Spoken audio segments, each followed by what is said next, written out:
Assalamualaikum warahmatullahi wabarakatuh. Halo teman-teman semuanya.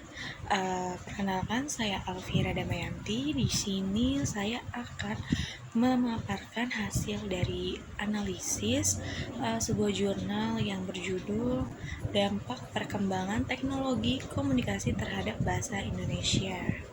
Baik, kita simak ya. Nah, pada bagian pertama yaitu saya akan menjelaskan mengenai penulis, kata kunci dan tujuan penelitian. Yang pertama ada penulis. Jurnal ini ditulis oleh Rosi Febriani Daud dengan jurusan Ilmu Komunikasi dari Universitas Muhammadiyah Kota Bumi, Lampung Utara, dengan kata kunci yaitu ada dampak perkembangan teknologi komunikasi dan bahasa. Kemudian tujuan adanya penelitian ini yaitu untuk mengetahui apa saja dampak yang dihasilkan dari perkembangan teknologi komunikasi terhadap penggunaan bahasa Indonesia. Nah, bagian selanjutnya yaitu ada pendahuluan, di mana di sini dijelaskan mengenai pesatnya perkembangan teknologi komunikasi yang berada di tengah masyarakat dan tidak dapat dihindari lagi. Nah, salah satunya yaitu kehadiran media sosial, karena media sosial semakin hari menjadi sebagai salah satu kebutuhan primer bagi kehidupan masyarakat modern.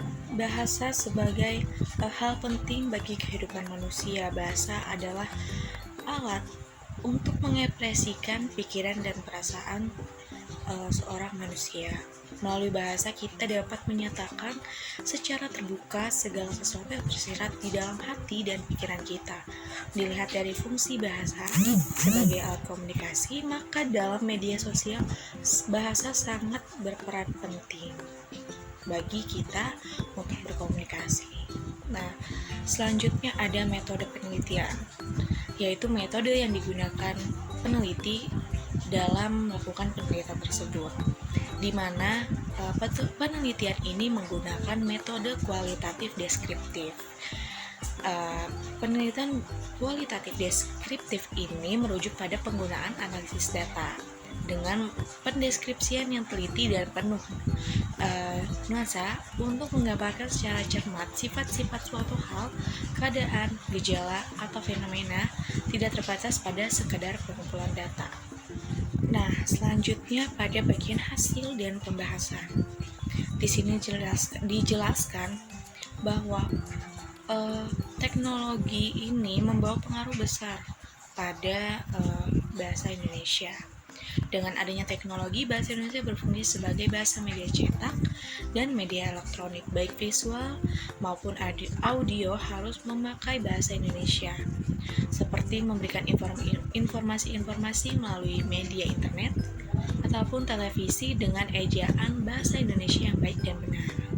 Ternyata bahasa Indonesia memiliki peran ganda, yaitu sebagai akar dan produk budaya yang sekaligus berfungsi sebagai sarana berpikir dan sarana pendukung pertumbuhan dan perkembangan ilmu pengetahuan dan teknologi. Oleh karena itu, jika cermat dalam menggunakan bahasa, kita akan cermat pula dalam berpikir, karena bahasa merupakan cermin dari daya nalar atau pikiran.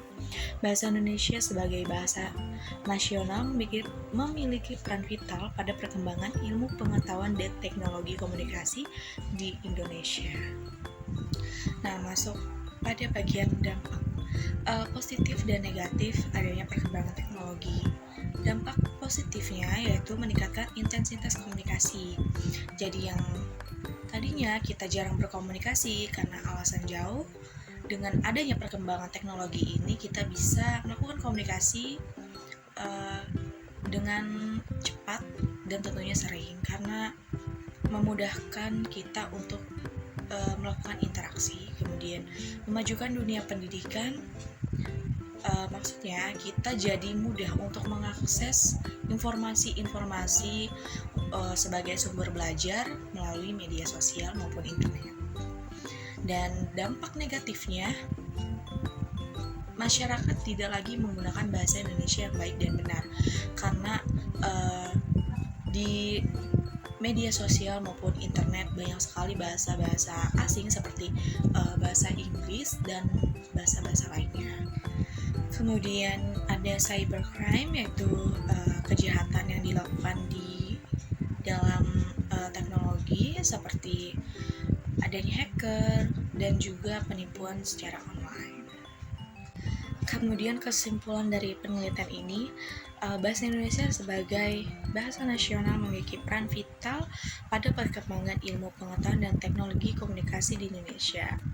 Hal ini dimaksudkan dengan penggunaan bahasa nasional, masyarakat Indonesia dapat mengetahui informasi tersebut. Nah, masuk ke dalam kelemahan penelitian. Penelitian ini tidak menjelaskan data yang dihasilkan berasal dari mana. Jadi, maksudnya, apakah penelitian ini dilakukan di media sosial Instagram ataupun Facebook, seperti itu. Kelebihan dari penelitian ini yaitu penelitian ini sudah menjelaskan dampak perkembangan teknologi terhadap bahasa Indonesia secara jelas dan rinci, dan juga menggunakan metode penelitian yang sesuai dengan penelitian ini. Nah, mungkin itu saja yang dapat saya paparkan mengenai hasil analisis yang sudah saya lakukan. Kurang lebihnya mohon maaf. Wassalamualaikum warahmatullahi wabarakatuh. Sampai jumpa.